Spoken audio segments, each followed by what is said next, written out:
Most people don't suffer because they aim too high. They suffer because they slowly accepted less than they deserve. Standards don't drop suddenly, they erode quietly.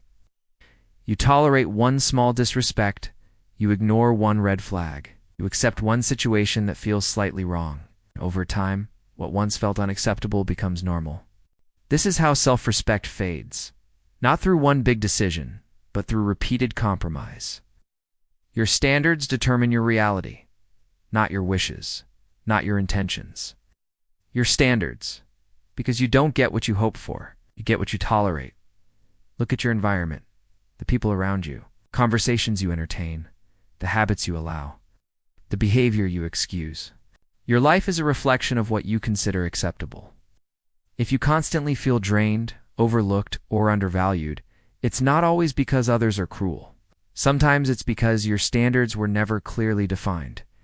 High standards are not arrogance, they are clarity. Low standards invite chaos. High standards filter it out. Psychologically, humans adapt to their environment faster than they realize. If you stay in a low-standard environment long enough, your brain normalizes it. Disrespect becomes just how people are. Mediocrity becomes realistic. Lack of effort becomes normal. But here's the dangerous part. What you normalize, you internalize. If you constantly accept low effort from others, you start giving low effort to yourself. If you tolerate poor communication, you stop expecting clarity. If you allow inconsistency, you begin to doubt stability. Your standards train people how to treat you, not your words, not your complaints. Your standards. Standards are enforced silently, through boundaries, through decisions, through what you walk away from. Many people fear raising their standards because they think it will leave them alone.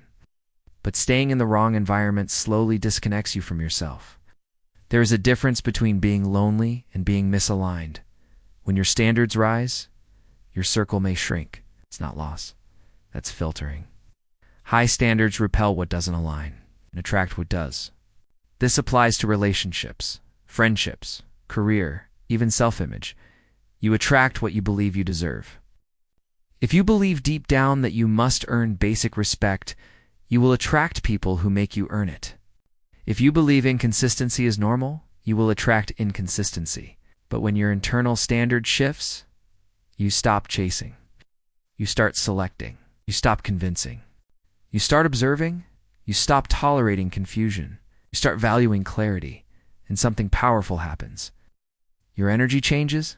Confidence is not loud, it is selective. People with high standards are not constantly explaining themselves. They are not constantly negotiating their worth.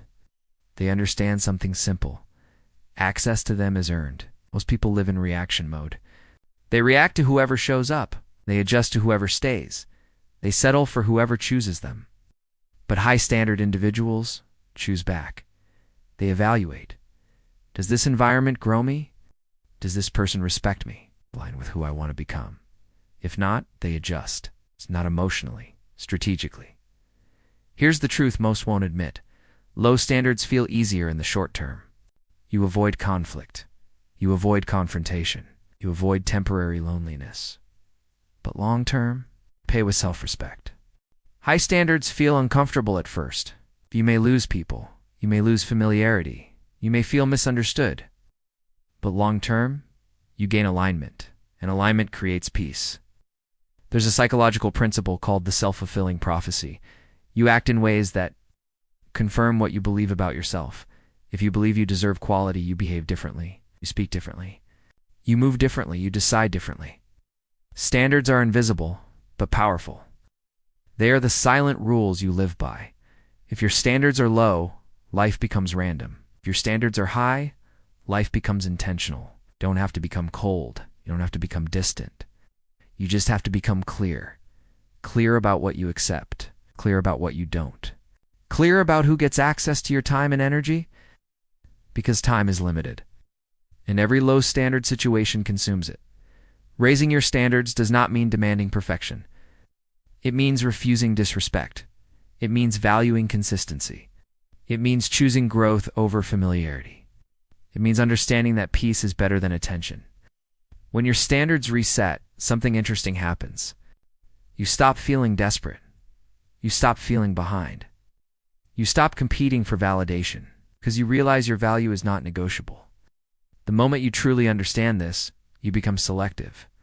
And selective people rarely beg for space in someone else's life. They create their own. So ask yourself honestly, where have I lowered my standards to avoid discomfort? Where have I accepted less because it was easier? And what would change if I stopped tolerating it? Your environment changes when your standards change. Your relationships change when your expectations change. Your self-image changes when your boundaries change. This video isn't about becoming superior, it's about becoming aligned. Because when your standards rise, your life follows. And once your standards reset, you can't go back to who you were.